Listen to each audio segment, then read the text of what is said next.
कहानी की शुरुआत एक बहुत अजीब और डार्क सीन से होती है, जहां एक आदमी इतना नीचे गिर जाता है कि वो सीधे एक खतरनाक सांप वाली डायन के ठिकाने में पहुंच जाता है। वो उससे कहता है कि उसे काली ताकत चाहिए, बदले में जितना पैसा मांगे देगा। डायन पैसे नहीं मांगती, बल्कि एक शर्त रखती है, अपनी सबसे प्यारी चीज की कुर्बानी दो। आदमी बस 2-3 सेकंड सोचता है और बिना किसी पछतावे के अपनी ही बीवी को मार देता है। उसकी लाश नदी में फेंक देता है, फिर 1 घंटी बजाता है और उसी के साथ काले जादू की रस्म पूरी हो जाती है। और ये पहली बार नहीं था, इससे पहले भी वो सत्ता के लिए एक खतरनाक काले जादूगर के साथ मिलकर अपने ही देश को बर्बाद करने की साजिश कर चुका था। अब सीन शिफ्ट होता है बड़े लेवल पर, जहां इंसान और जादूगर सालों से शांति से रह रहे थे, लेकिन एक नाम सब कुछ बदल देता है, मोड्रेड। मोड्रेड खुद को जादूगरों का रक्षक बताता है, लेकिन असल में उसे सिर्फ ताकत चाहिए होती है। वो शहरों पर कब्जा करता है, लोगों को मारता है और अब वो एक विशाल दैत्य को कंट्रोल करके इंसानों के आखिरी किले टामेलो पर हमला कर रहा होता है। सीन पूरी तरह वॉर में बदल जाता है। दैत्य एक बड़े लोहे के गोले से किले को तोड़ने की कोशिश करता है। सैनिक मर रहे होते हैं, हर तरफ अफरा तफरी मची होती है। ऊपर खड़ा राजा ये सब देख रहा होता है, उसके अंदर गुस्सा उबल रहा होता है, लेकिन वो घबराता नहीं। वो एक खास तलवार मंगवाता है, जिसे महान जादूगर मेर्लिन ने खुद बनाया था, ताकि मोड्रेड को रोका जा सके। राजा का अपना भाई ही गद्दार निकलता है। वो डरता है कि कहीं उसकी सच्चाई सामने न आ जाए, इसलिए वो राजा को रोकने की कोशिश करता है, लेकिन राजा सब समझ चुका होता है। फिर भी उस वक्त उसकी पहली प्राथमिकता जंग होती है। वो एक शॉकिंग फैसला लेता है, अपना ताज अपने ही गद्दार भाई को सौंप देता है और खुद सफेद घोड़े पर सवार होकर जंग के मैदान में उतर जाता है। अब कहानी पूरी तरह एक एपिक बैटल में बदल चुकी होती है। राजा चारों तरफ देखता है और अंदाजा लगाता है कि मोड्रेड कहीं उस दैत्य के ऊपर छुपा हुआ है। तभी अचानक दैत्य किले के बाहर का पुल तोड़ देता है, लेकिन राजा इसी मौके को अपने हक में इस्तेमाल करता है और सीधा आगे बढ़ जाता है।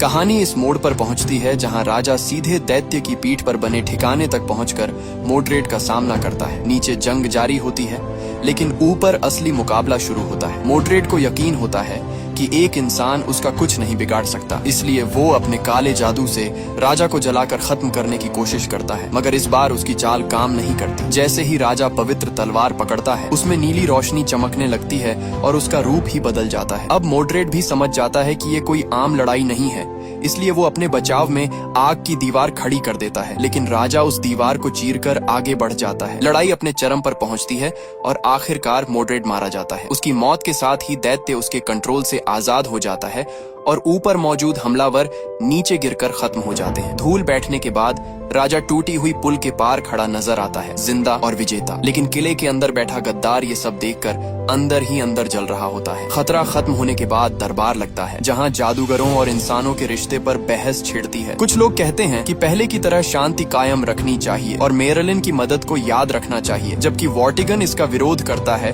और कहता है कि आगे और भी मोड्रेड जैसे खतरे पैदा हो सकते हैं। बहस बढ़ती है तो एक मंत्री वॉर्टिगन को उसकी ही सच्चाई याद दिलाता है, जिससे वो भड़क उठता है और सफाई देने लगता है। माहौल गर्म हो जाता है, लेकिन तभी राजा बीच में आकर साफ फैसला सुनाता है कि जादूगरों के खिलाफ कोई कार्रवाई नहीं होगी और दोनों फिर से साथ रहेंगे। इसके बाद वो असली बात सामने लाता है और गद्दार का नाम लेकर बताता है कि उसे पहले से सब कुछ पता था, लेकिन उसने उसे सजा नहीं दी, क्योंकि वो उसे एक मौका देना चाहता था। अब सबकी नजरें उसी गद्दार पर टिक जाती हैं कि वो इस मौके का क्या करेगा। राजा अपने भाई को सुधारने का मौका देता है, लेकिन यही बात गद्दार को अंदर से जला देती है। उसे लगता है कि दरबार में उसकी बेइज्जती हुई है और अब उसे डर सताने लगता है कि कहीं उसकी सच्चाई खुल न जाए। इसी डर और लालच में वो तख्ता पलट की योजना बनाता है, लेकिन पवित्र तलवार की ताकत देखकर वो सीधे मुकाबले की हिम्मत नहीं करता, इसलिए चालाकी से अपने आदमियों को महल पर हमला करने भेजता है। खुद वो अपनी बीवी को लेकर एक गुप्त कमरे में जाता है, जहां पानी की डायन कैद होती है। बीवी को कुछ समझ नहीं आता, वो उससे सवाल करती है,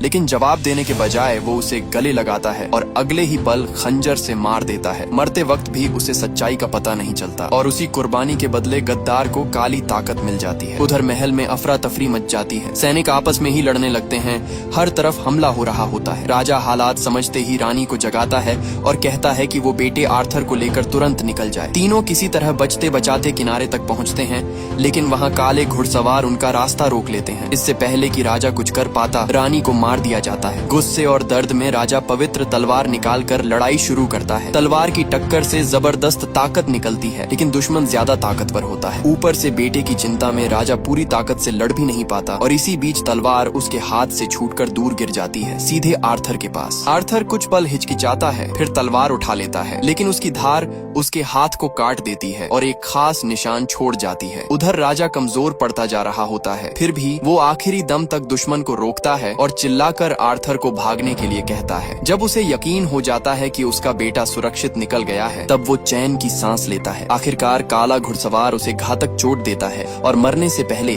राजा एक आखिरी फैसला लेता है। वो तलवार को हवा में उछालकर खुद ही अपनी पीठ में घुसा देता है ताकि वो दुश्मन के हाथ ना लगे। यही उसका आखिरी बलिदान होता है और धीरे धीरे उसका शरीर खत्म होने लगता है। पत्थरों का विशाल ढांचा लकड़ी के पुल को तोड़कर नदी में गिर जाता है और उसी पल काला घुड़सवार अपनी असली शक्ल में लौट आता है। सच सामने आता है कि वो कोई और नहीं बल्कि वही गद्दार है जिसने अपनी बीवी की कुर्बानी देकर काली ताकत हासिल की थी। उसी ताकत से वो अपने भाई और उसके परिवार को मारकर खुद राजा बन जाता है। दूसरी तरफ छोटा आर्थर नदी में बहता हुआ बच जाता है, जिसे एक औरत बचाकर कोठे पर ले जाती है और वहीं उसका पालन पोषण होता है। आर्थर अपनी पहचान पूरी तरह भूल चुका होता है और एक आम इंसान की तरह जीने लगता है। सुनहरे बालों की वजह से उसकी पहचान छुपाने के लिए उसके बाल काट दिए जाते हैं। बचपन में दूसरे बच्चे उसे तंग करते हैं, लेकिन कोठे के पास बने अखाड़े में काम करते हुए उसकी जिंदगी बदलने लगती है। वहाँ का उस्ताद उसकी काबिलियत पहचानता है और उसे ट्रेनिंग देना शुरू करता है, जिससे धीरे धीरे आर्थर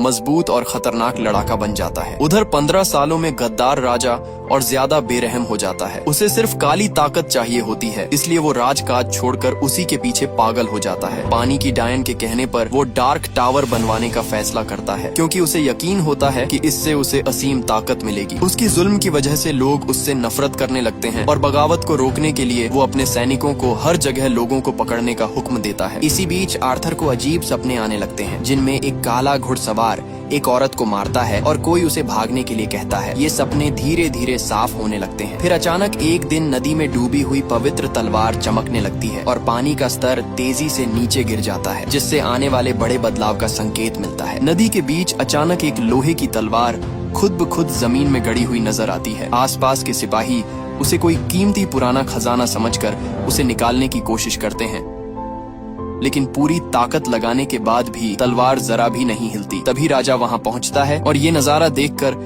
उसके चेहरे का रंग उड़ जाता है, क्योंकि वो जानता है कि इस तलवार को सिर्फ असली राजा ही निकाल सकता है। इसका मतलब साफ है कि असली वारिस वापस आ चुका है और अब उसका राज खतरे में है। राजा तुरंत उस रहस्यमयी औरत डायन के पास जाता है और पूछता है कि तलवार फिर से क्यों प्रकट हुई। डायन उसे समझाती है कि ताकत का संतुलन बदल रहा है और अब एक नई ताकत उभरने वाली है। लेकिन राजा को इन बातों से कोई फर्क नहीं पड़ता। वो गुस्से में कहता है कि उसने अपनी पत्नी की कुर्बानी दी थी, फिर भी क्या उसे सिर्फ 15 साल का राज ही मिलेगा। डायन बताती है कि गलती उसी की है, क्योंकि उसने पहले तलवार खो दी और असली राजा के वारिस को खत्म नहीं किया। अब अगर उसे अपनी गद्दी बचानी है तो उसे उस वारिस को ढूंढकर मारना होगा। राजा को शक होता है कि उसकी ताकत शायद कम पड़ जाए, तो डायन उसे फिर से किसी अपने की कुर्बानी देने को कहती है। लेकिन राजा एक चाल चलता है। वो पूरे देश में काले कवच वाले सैनिक भेजता है और हर जवान आदमी को उस तलवार को खींचने के लिए मजबूर करता है। उसे पता है कि जो भी तलवार निकाल लेगा वही असली राजकुमार होगा। उधर असली राजकुमार आर्थर को अपनी असली पहचान का कोई अंदाजा नहीं होता। बचपन में बचने के बाद उसे एक औरत पाल पोस कर बड़ा करती है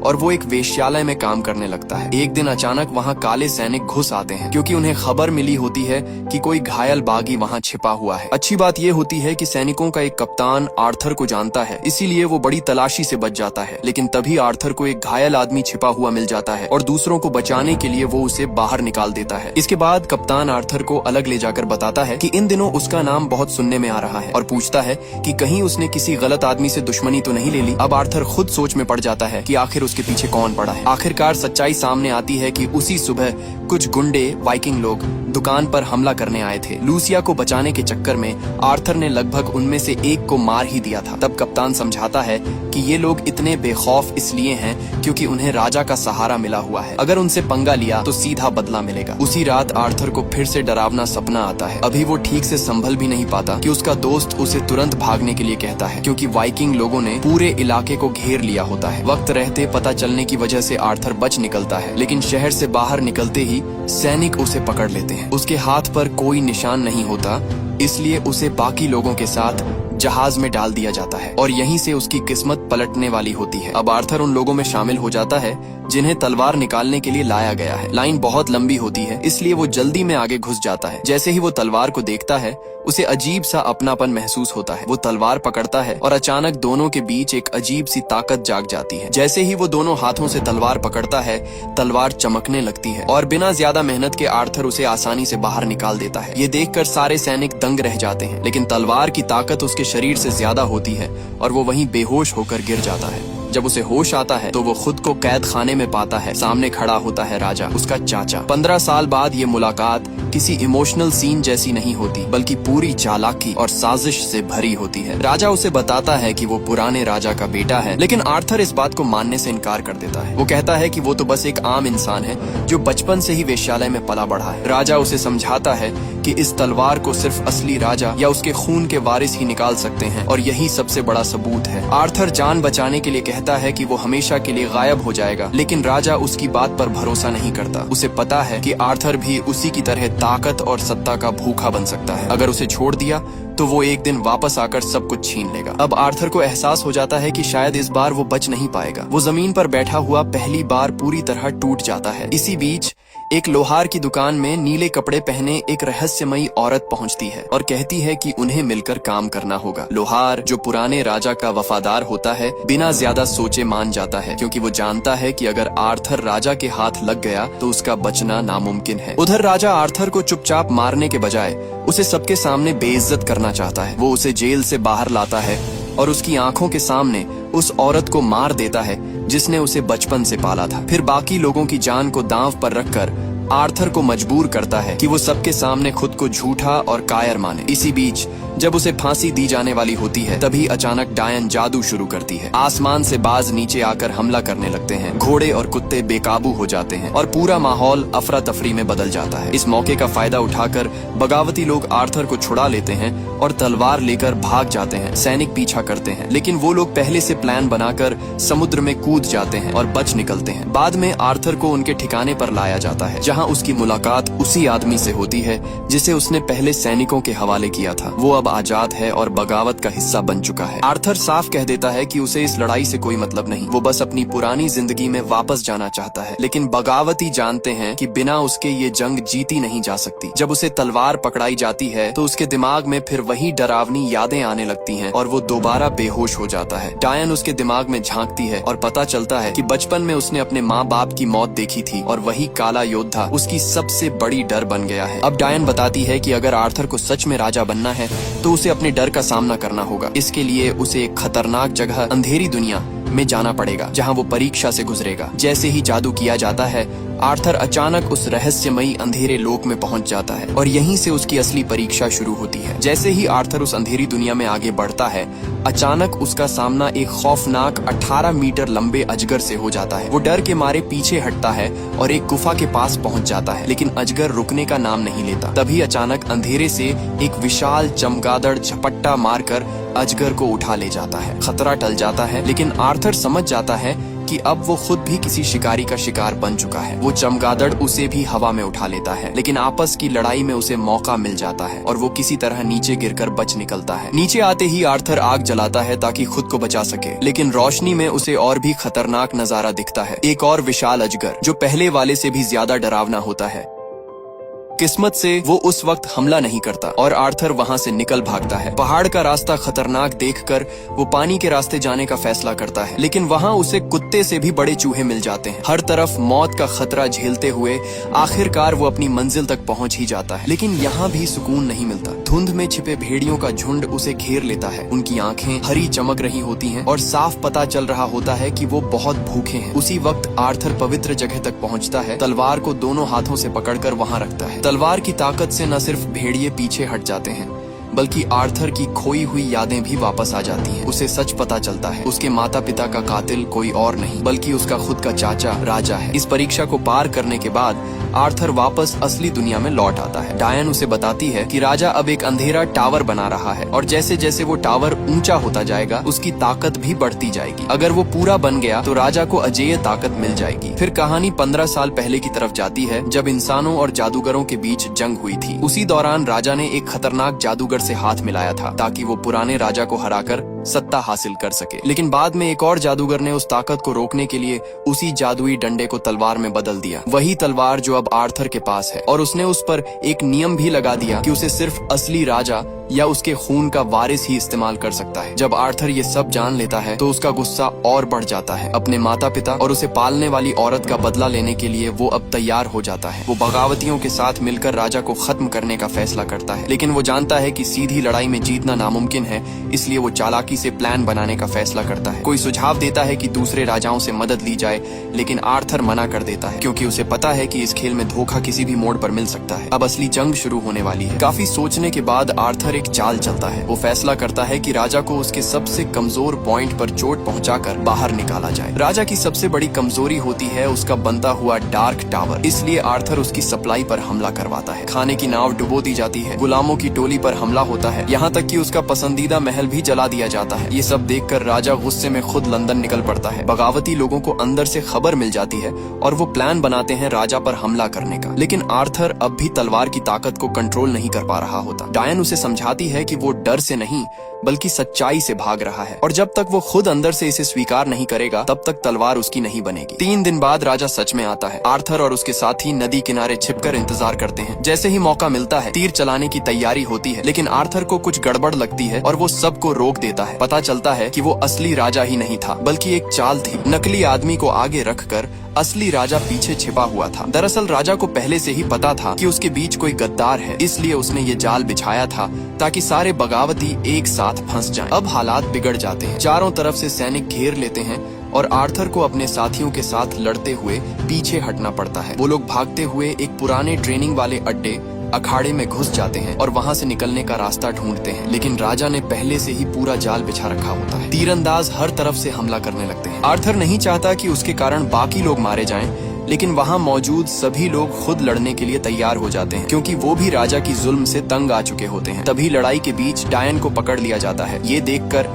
आर्थर मजबूर होकर तलवार उठाता है और इस बार कुछ अलग होता है। पहली बार वो तलवार की असली ताकत को कंट्रोल कर लेता है। चारों तरफ तूफान जैसा मंजर बन जाता है और दुश्मन एक एक करके गिरने लगते हैं। जब धूल बैठती है तो मैदान में दुश्मनों की लाशें पड़ी होती हैं। ये सब देखकर आम लोग भी हिम्मत पकड़ लेते हैं और सड़कों पर उतर आते हैं, राजा के खिलाफ आवाज उठाने लगते हैं। अब बगावत खुलकर शुरू हो चुकी होती है। इसके बाद आर्थर और उसके साथी एक सुरक्षित जगह पर छिप जाते हैं और रात होने का इंतजार करते हैं ताकि धुंध का फायदा उठाकर निकल सके। लेकिन इस दौरान उसका दोस्त घायल हो जाता है और सबको आगे भेज देता है। जैसे ही आर्थर वहाँ से निकलता है, राजा उसके पीछे पीछे उस ठिकाने तक पहुँच जाता है और क्रूरता की हद पार करते हुए वो उसके दोस्त को उसके बेटे के सामने ही मार देता है। आर्थर ये सब छिपकर देख रहा होता है और उसी पल वो फैसला करता है कि अब ये लड़ाई सिर्फ गद्दी के लिए नहीं बल्कि इंसाफ और बदले के लिए है। इस नाकाम मिशन के बाद आर्थर खुद को दोष देने लगता है। उसे लगता है कि अगर ये तलवार उसकी जिंदगी में नहीं आती तो शायद ये सब कभी नहीं होता। दुख और गुस्से में आकर वो तलवार को झील में फेंक देता है, लेकिन कुछ ही देर बाद जैसे ही वो लौटने लगता है, अचानक पानी उसे अंदर खींच लेता है। वहाँ उसकी मुलाकात झील की रहस्यमयी परी से होती है जो उसे एक डरावना भविष्य दिखाती है। अगर उसने हार मान ली तो पूरा राज्य राजा के जुल्म में जलकर बर्बाद हो जाएगा। ये देखकर आर्थर को अपनी गलती समझ आती है। वो वापस आता है, तलवार उठाता है और इस बार पूरी हिम्मत के साथ खड़ा हो जाता है। लेकिन जब वो अपने ठिकाने पर लौटता है तो पता चलता है कि वहाँ हमला हो चुका है। कई साथी पकड़े जा चुके होते हैं और कुछ को कैद करके किले में ले जाया गया है। राजा का साफ संदेश होता है, अगर उन्हें बचाना है तो तलवार लेकर खुद उसके पास आओ। मजबूरी में आर्थर मान जाता है, लेकिन इस बार वो एक नया प्लान बनाता है। पहले वो अपने लोगों के जरिए डायन को छुड़वाता है, फिर एक खतरनाक तरीका अपनाता है। खुद को एक जहरीले सांप से कटवाता है ताकि उसके अंदर छिपी ताकत जाग जाए। इसके बाद वो अकेले ही किले में पहुंचता है और खुद को पकड़वा देता है। राजा खुश हो जाता है कि अब उसके पास तलवार भी है और दुश्मन भी, लेकिन असल खेल यहीं से शुरू होता है। डायन अपने जादू से महल में अफरा तफरी मचा देती है। सांप और एक विशाल अजगर अंदर घुसकर सैनिकों को खत्म करने लगते हैं। इसी मौके का फायदा उठाकर आर्थर अपने बंधन खोलता है और तलवार वापस हासिल कर लेता है। अब बगावती लोग भी शहर में घुस आते हैं और आम जनता भी उनके साथ खड़ी हो जाती है। सालों से दबे हुए लोग अब खुलकर लड़ने लगते हैं। पूरे शहर में जंग छिड़ जाती है और अब फैसला होने वाला है कि असली राजा कौन बनेगा। अब शहर के अंदर जबरदस्त जंग छिड़ चुकी होती है। काले कवच वाले सैनिकों और बगावती लोगों के बीच सीधी टक्कर चल रही होती है। इसी अफरा तफरी का फायदा उठाकर राजा भाग निकलता है और सीधा उस रहस्यमयी डायन के पास पहुंचता है, लेकिन इस बार भी उसे वही कीमत चुकानी पड़ती है, अपनी सबसे प्यारी चीज की कुर्बानी। सत्ता के लालच में अंधा होकर